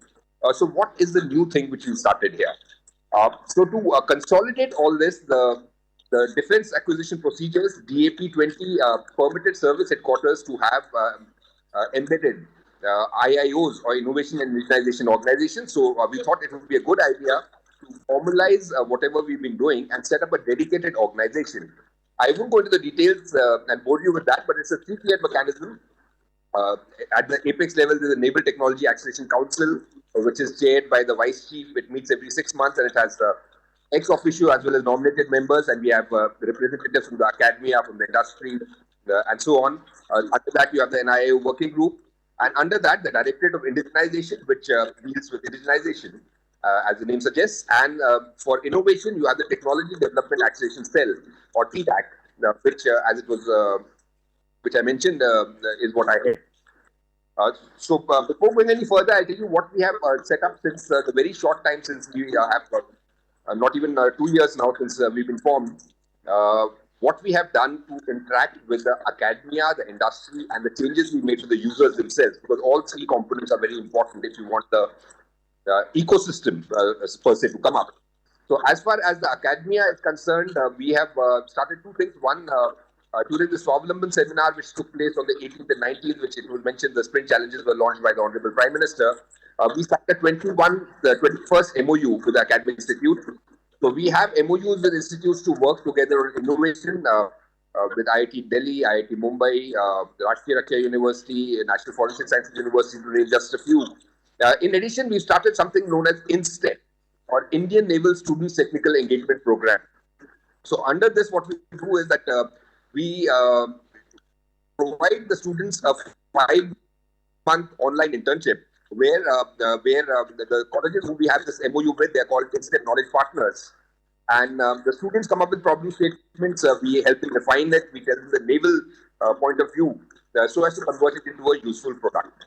And we also have under INSTEP something known as the INSTEP Open Competition, one of which is going on now. And the winners of that, the students who participate in that, the winner will be taken for a day at sea and a visit to an aircraft carrier and a submarine and what have you. So that is the competition which is going on right now. That is what we do with the academia mainly. And as far as the industry is concerned, we started a monthly interaction on the last Friday of every month. In fact, we had one today as per a long-term calendar. We've started designating certain select deep tech firms as innovation industry partners. Basically, it means that the procurement will follow the later norms. But what we do is that we allow them to visit ships, submarines, aircraft, and so on, so that they can better understand what our requirements are. The aim here is to move beyond just a buyer-seller relationship with the industry and to see them as partners. That's why the name, as it suggests, innovation industry partners. So as far as the users are concerned, that is the users themselves, we have started something known as Vistar, which is an extended form of TDAC, which itself is a very, very small and agile organization. Under that, it's a very, very flat structure. And unlike what you imagine in the armed forces, normally it's got no hierarchy. So officers with an innovative bent of mind, officers who demonstrated ability for the box thinking, the young Paul Raj, if I call it that, they have been permitted to directly contact naval headquarters on matters regarding innovation. And it has already shown good results. As it's not yet been 2 years since we were formed, and you'll be happy to know that naval officers have filed over 38 IPR applications. Why I say over 38, because 38 have been filed and 2 are in the process. But and it's not that they remain only on paper. We have also then transferred the technology through our partners to the private sector firms so we can start manufacturing it. And you might have heard of the Navrakshak PPE, which was made by a naval doctor when the pandemic started and when no PPEs were being made in the country. That's just one example, and as I said, there are about 30 of them, 38 of them. So that was a very brief background about the NIIO. Coming next to Sprint, Sprint, as it was mentioned in the movie, stands for Supporting Pole Vaulting and R&D through IDEX, NIIO, and TDAC. It obviously is a backronym more than an acronym. So first we thought of the word Sprint, and then we found the words to fit the alphabet. Sprint symbolizes the speed with which we want to accelerate. Because in today's day of fast-changing technology, I do not think we have a choice. We need to move fast. Technology gets obsolete faster than the old procedures used to allow you to induct it. So Sprint is an attempt to work with DIO, to work with the academia, to work with the industry, and make sure that we induct at least 75 technologies as a part of Azadi Ka Amrit Mahotsav. We'll be trying 100. We'll be inducting at least 75. We may fail in a few, but I do believe that innovation always has an element of risk, but there's no failure. To take an example, the blue-green laser, which is one of the Sprint challenges, we want to use the blue-green laser, which can penetrate the water the maximum. That particular wavelength. That's why the blue-green. In case you're wondering why am I saying blue-green, but it can be used to detect submarines. But suppose we do not get 500 meters depth, we get only 5 meters, it will still be useful for getting the depth and for bathymetry. So as I said, there would be no failures. There would always be throw-offs. There would always be spin-offs. There would always be the side benefits. But having said that, we were an organization which was created with a willingness to fail, which I think is very, very important when it comes to innovation. The only thing I would like to say here is, as I said, I will not go into the details of each and every challenge. They are there on the website, and thereafter you can contact us through Tides if you want more clarity on any one particular challenge. But I'll just give you an example here. So one of the challenges is about drone for dispersal of the buoyancy aids. So the aim here is, because at sea, especially when the weather is rough, a man falling overboard, or we call it man overboard. It's called man overboard, so I'm saying man, but let's keep it gender neutral. So it could be a woman also, but I'm saying man overboard because that's what we're used to. Women have not yet joined the ship. They would be, they have, but not in large numbers. That would be happening soon. But as of now, so when you have a man overboard, or a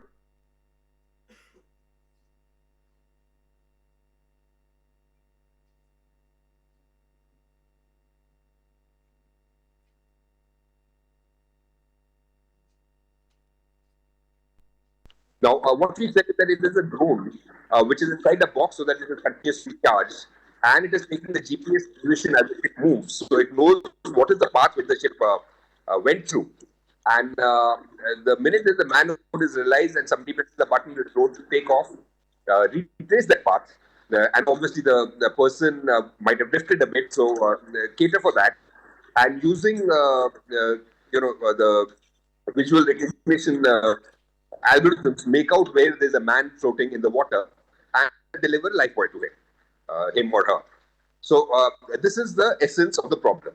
Now, why I'm giving this as an example, and as I said, I'm not going into the details of every problem, but since morning when we've been having interaction with various people, the questions which we are getting is, in this case, or even in the firefighting drone, or in any of the cases which we are having, the questions are tending to get a bit too specific, as we call it that. So it says that they say how many grams should the drone weigh, and what speed should it do, and what endurance should it have. We do understand that these are important questions because finally a product has to be developed. It is not a theoretical study. But having said that, at the current stage, the problems have deliberately been kept very, very generic. And the reason for that is that because, we have envisaged a certain kind of architecture which we think will be useful and it will meet the felt need of users. But for all somebody else may come up with a entirely different solution which may be better. So I would suggest that if you're focusing on the problems, focus on the problem statement and not so much on the specifics of the weight, dimensions, power supply. That would need to be worked out. That can be worked out later. So if you're submitting your proposals for any of these, you could make it generic, give the basic idea, explain the idea, the advantages of the idea, and also maybe give 2-3 ideas in the pros and cons of each. And then once the innovator or the startup or the academic institute, once you're shortlisted, then we'll go into the details and discuss them by and by. So that's all I wanted to say. I've given one example. The other example I can give you, which I already mentioned, was a drone for firefighting, which means it will be having a thermal imaging camera. It will go inside a compartment which has smoke, and using a thermal imaging camera, identify where the fire is through the smoke, or if there's a human who's there who may be unconscious due to the smoke. So that's another one of the sprint challenges. There's another one I mentioned, blue-green lasers for searching for submarines. You can also use it for communication. Communication with submarines between a ship and a submarine and an aircraft and a submarine. There's a problem statement for converting torpedoes, existing torpedoes, to be used as targets. That means you should have a sound source that to be picked up on a passive sonar, and also something which records the incoming sound from an active sonar, amplifies it, and returns it back. So that can be picked up on an active sonar also. The existing torpedo which can be fired from any torpedo tube of a ship can then be used for training because it is displayed that it's a submarine, and our operators can get used to tracking it and doing all kinds of practice exercises of that with that simulating as a submarine. Sticking to torpedoes, there's also a problem statement of developing a super hydrophobic coating for a torpedo, which means it repels the water, so it obviously its friction with the water reduces, which means that the speed will increase, and since the torpedo's endurance is limited by the battery life, if it goes at a higher speed, it will be able to cover a greater distance, so obviously the range will also increase. So these are the kind of challenges which are there. There's a massive MIMO-based, chip-based radar communication, space communication. So I'm sure if you go through the challenges, you'll find lots of things to tickle your gray cells. And we do hope some of you will participate in that, and you'll discuss it amongst each other, come up with ideas, and we look forward to working with all of you. That's all from my side. If there are questions, I'll be glad to take them on. Thank you very much.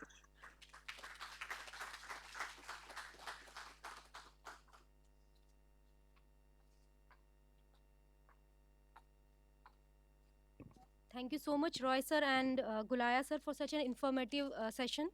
And it's really appreciated that how Ministry of Defense is working towards the defense startups. So if anyone has any question related to the session that is given by the Roy sir and the Gulaya sir, they may please feel free to ask.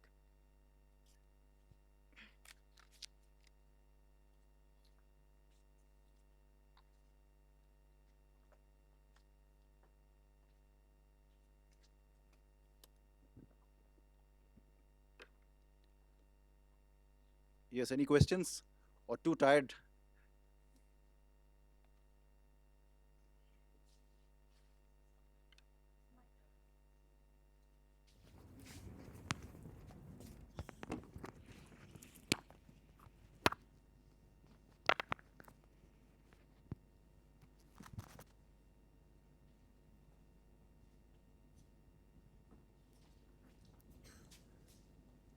You can pitch your questions to Commodore Gulaya also, who's sitting at Delhi NHQ. Okay. Hello, Gulaya sir. Hello, Roy sir. Sir, my question is, sometimes what happens that we are not very sure about to develop our product, but sometimes we have some intuition that maybe this can be formed. Like, for example, Chinese army have that VX gas, so we must produce some enzyme or some kind of antinode against that. So this enzyme designing is not a very well developed science, but based on our previous intuition, we definitely can try like trial and error method. So in that case, will we get any kind of support for our R&D so that in future it can be developed? Okay. Commodore Golaya, would you I like to- could hear the question very well, so if the question is to me, if you could just repeat it, I would request you to, the speaker on the stage to just repeat the question. I think Commodore Golaya, it is, I think, related to your student program where he's saying he's got some kind of initial research, but he's not clear of the way ahead. Can some kind of support be given to him? So I think you will be the better person to answer that. So in case you have done some research which you think will be of use to the Navy or to the armed forces, there are 2-3 ways you can approach it. If you want to go through the IDEX route, you can always put it up, as was mentioned, as an open challenge category, where you make a suo motu proposal, and we can examine that. But before that, if you want to, just have us run past it and see if it will be useful, and maybe tell you the specific requirements of the Navy. You may want to interact with the users. You may want to visit, the places where it will be you envisage it to be used. So we can facilitate that. You could get in touch with us through your institution, and I'm sure we'll be very happy to work with you. Yeah. Okay, thank you, sir. I'll just amplify what he already said, that as far as IDEX is concerned, we will support you, but as I told you, we are not looking at academic research presently. I'm not saying that academic research is not important. There are other agencies which look at it. We are looking at prototypes which can be delivered to the armed forces within 12 to 24 months. So if your product or solution falls into this thing, then we may be able to help you out. Yes, but before that, what you're saying, if you are before that phase, that is even you are even before TRL 3 or 4. You are aware of TRL 3, 4, 5. This concern. Sir, not exactly. Okay, leave that TRL this thing. But that means you are at doing fundamental research and things like that. There are other avenues where maybe our junior programs or student programs are there where we could support you. Not IDEX. IDEX is meant for things which can be absorbed by the armed forces within 12 to 24 months. If you can have that kind of this thing, then we can support you.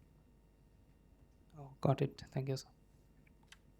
And I'll just add to that, even if it is fundamental research, even if it is something which is academic, even if it is a project which you're doing, but you want the user inputs, most certainly do contact us. We will try and help you the maximum which we can. Because as I mentioned, one of the charter which my organization has is also to interact with the academy and the industry. If you want to interact with us over VC, or you want to visit us, or anytime when we visit you, this time it didn't happen, but the next time I'm in Roorkee, I'm sure I'll look you people up. So in case you have any this thing, you want to interact with us and get the user perspective, most certainly we'll be there for you. Okay.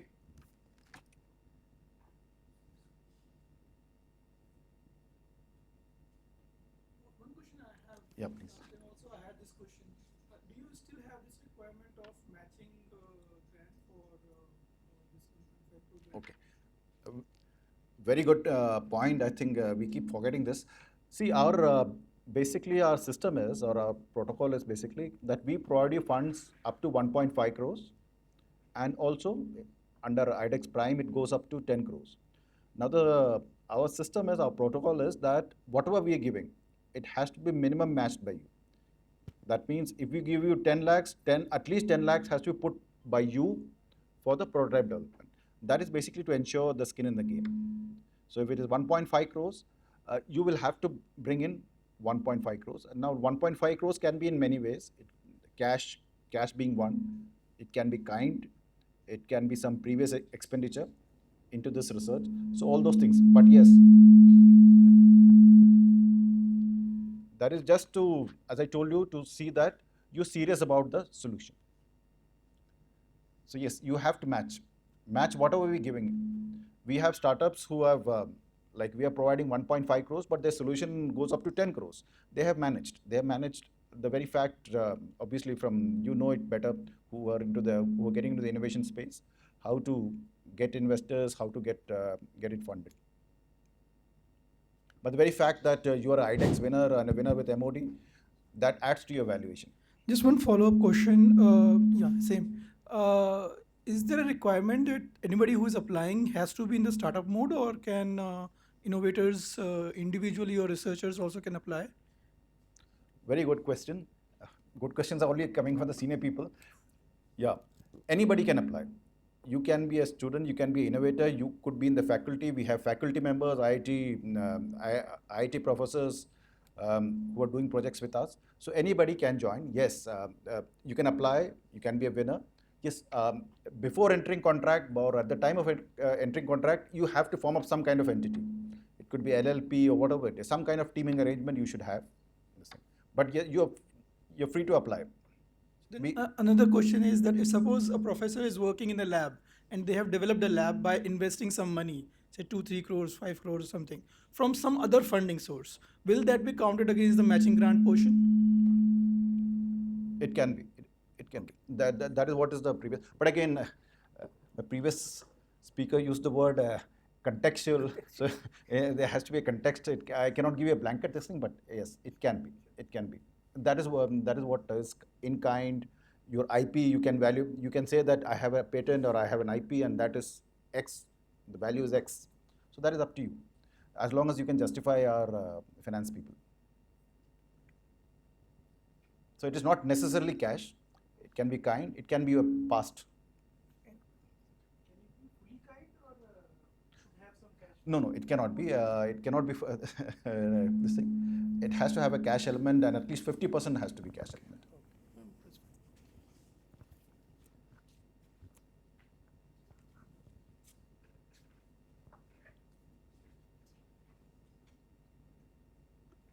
Is this apply for open challenge or whatever problem method is like sprint, open challenge, and other schemes? All you have to put this matching. Again, very good question, but again from the faculty. The system is same, whether it is open challenge, because the support provider is the same. We provide you, the support provider is the same, the mentoring, everything is the same. Yes, you have to get matching in this thing, because that you also have to have a skin in the game. That is a protocol we follow as of now. Excuse me, sir. Like, sir, in most of your challenges that you have mentioned that you are working on the core electronics and the AI-based technologies, but do you have any kind of challenge that is completely related to the water, that is drinking water or kind of things? Okay. If you're saying just water, if you're saying ocean, then there's an ocean of challenges. Yes. That is the thing. And if you're just saying drinking water, yes, if you go, I think Navy itself has given in DISC 1, if you say, there is a challenge on desalination, the thing. So there is this thing. What I would request you is, please go to our website. There is, all challenges are given, from DISC 1 till the latest edition. All challenges are given, their description is given, their videos are given. And as Commodore Golaya has told, if you have some kind of idea, some kind of solution, you can always pitch it to us. You can either write to us, visit us, and the 3 services, all of them have got innovation cells like NIO, TDAC. You can approach anybody, they will guide you. Things have never been better for innovators and startups and faculty as far as defense space is concerned.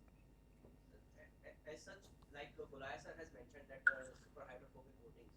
So I think that that information has been available on the website. So we are very much interested to know about that particular situation and particular problem. So like you have mentioned that everything about the challenge has been mentioned on the website. Yes, you should. I think this is a fantastic opportunity and it's a game changer. I think Commodore Golaya is the brainchild behind this 75 challenge. This is going to be a game changer, and within 1 year, you would be through this thing. Yes, sir. As part of research, we did some kind of research, and it's quite promising. I think you should not wait. You should just apply. You should just apply.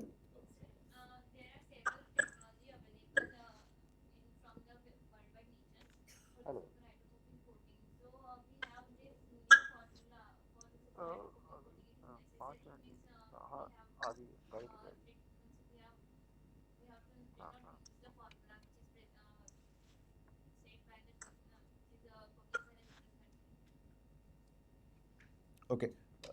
I couldn't get you. Is it what you're saying is, can you use somebody else's? You have to patent.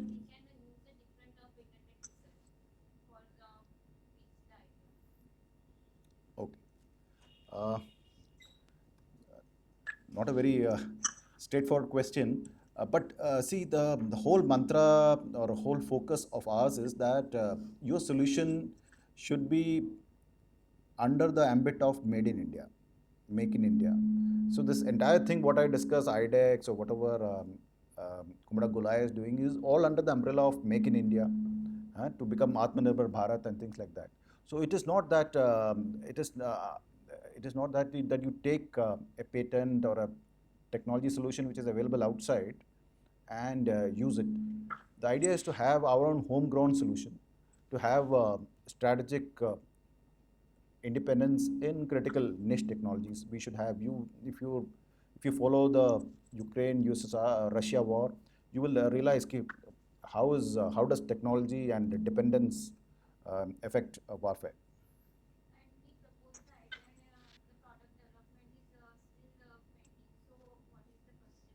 No, you can see if you already have a patent, you can use it. I told you, you can monetize that also. There is a valuation to that. And if you're still working on a patent, you can still use it. You can say that is being used, and we'll give credit for that.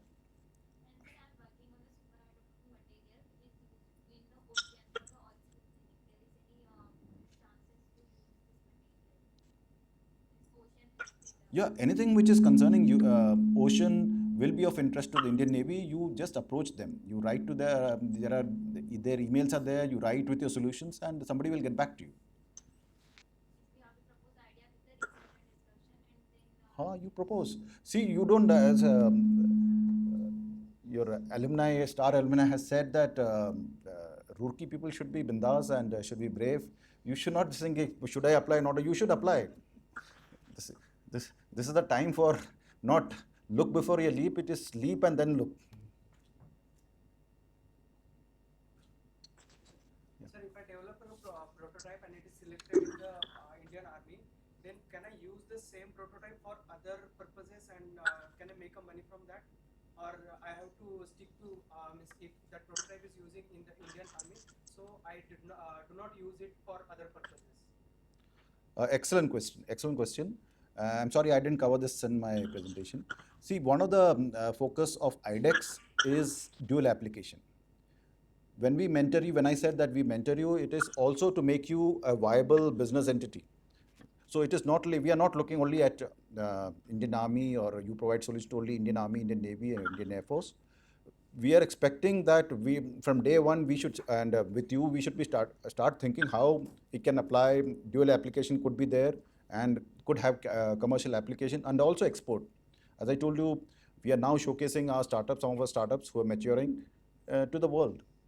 There are, I think, I'm telling you, in the last 3-4 months, at least 7 to 10 foreign delegations have come specifically to see what our startups are doing in the defense sector. So there is a huge interest, like there is interest in the other fields. So yes, there is no this thing. Yes, when you do certain projects with the armed forces, there are certain confidentiality attached to this. So there will be certain restrictions will be there. But apart from that, you are free. You're supposed to do that. That is what we encourage people to develop. Also look at alternate markets. So I think we are running quite short of time. If anyone has any last question, you can ask, sir.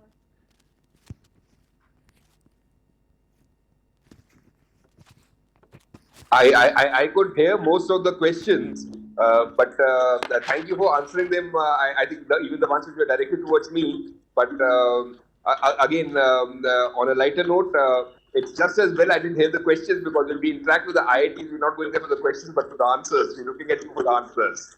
So whenever, whatever solution you have, whatever you think you can do, please go apply either suo moto. If it is something which is not there in the challenge or as a response to a challenge, we'll come to you for answers. Thank you very much, all of you. Thank you, sir. Yeah, thank you, ladies and gentlemen.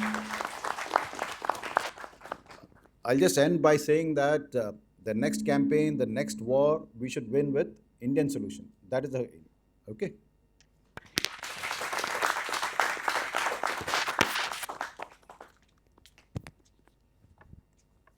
Thank you so much, Roy sir and Gulaya sir. And if anyone has any doubt about IDEX, please feel free to reach us.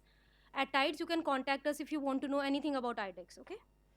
So before this session, Tinkering Lab conducted a workshop on cybersecurity in collaboration with Infosec Group IIT Roorkee, and there was a large number of students who participated in that. So the winners of the challenges are Naveen Kumar, Sumit Kumar and Abhishek Kumar Singh. I would request Mr. Raj Shekhar Joshi sir to please felicitate the winners.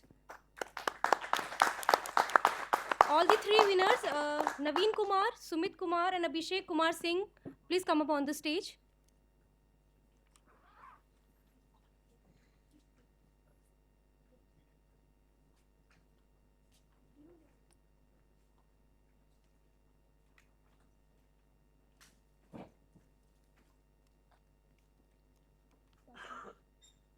So it's Naveen Kumar.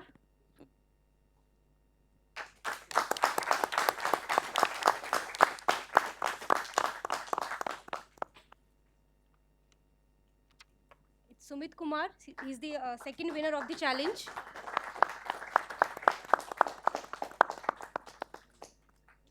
And Abhishek Kumar Singh.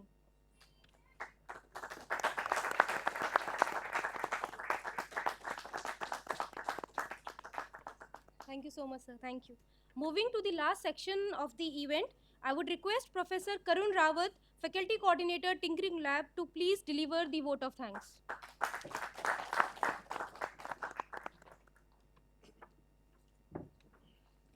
Thank you, everyone.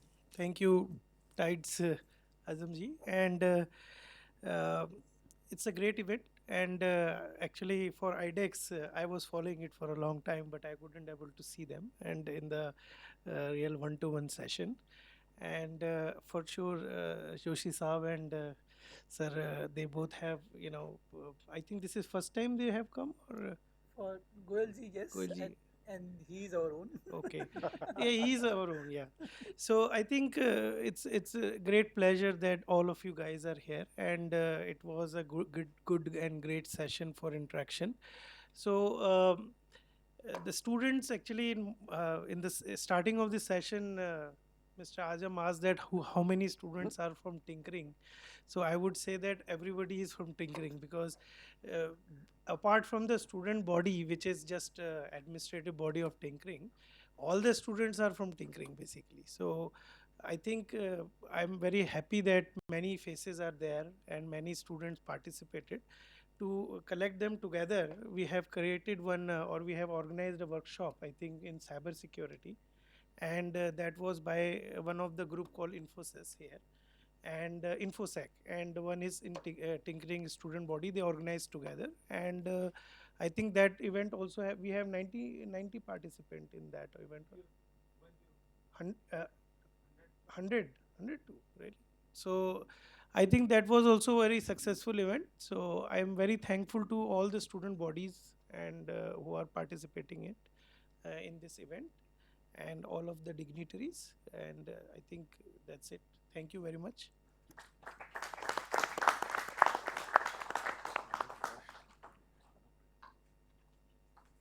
Thank you so much, sir. I would request Professor Karun Rawat, sir, to present the token of thanks to our guest, Mr. Raj Shekhar Joshi, sir, and Mr. Anurag Goyal, sir. Please, sir, come up on the stage. Please give them a warm welcome.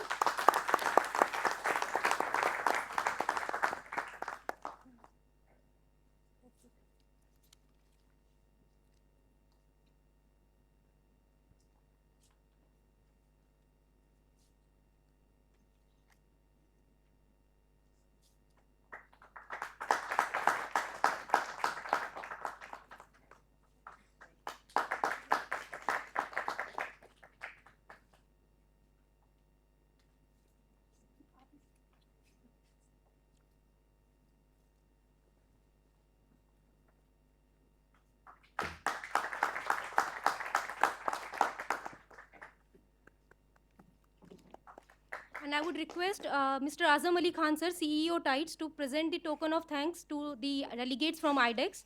So I would like to invite Captain Roy Joseph, sir, to receive the token of thanks.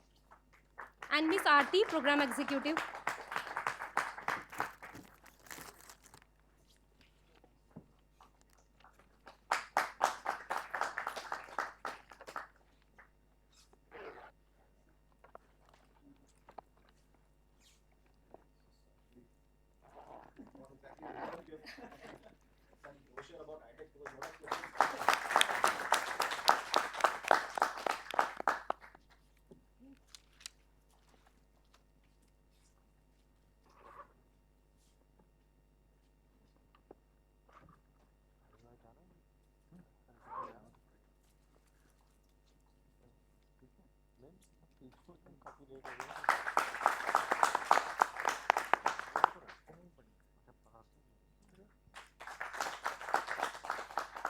Also, I would like to thank Commodore AP Golaya, sir, who joined us virtually and enlightened us and give us the information about the IDEX challenges that have launched. So dear all, we Team Tides are always here to resolve your queries. Please feel free to reach us if you have any idea or startup. With the phrase, when you find an idea that you just can't stop thinking about, that's probably a good one to pursue. On this note, I would like to conclude this event. Thank you so much for your active and kind participation. I would also request the participant who joined us virtually to please turn on their cameras so that we can have a photograph. So all the participants who joined us virtually, can they please turn on their cameras?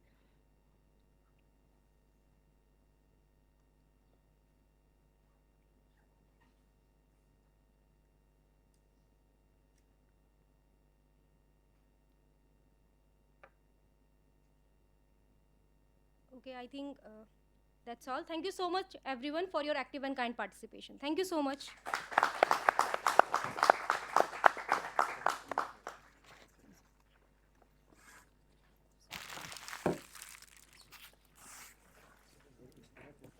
And all the participants are requested to move towards the refreshment area. Great to know about what ABG is doing.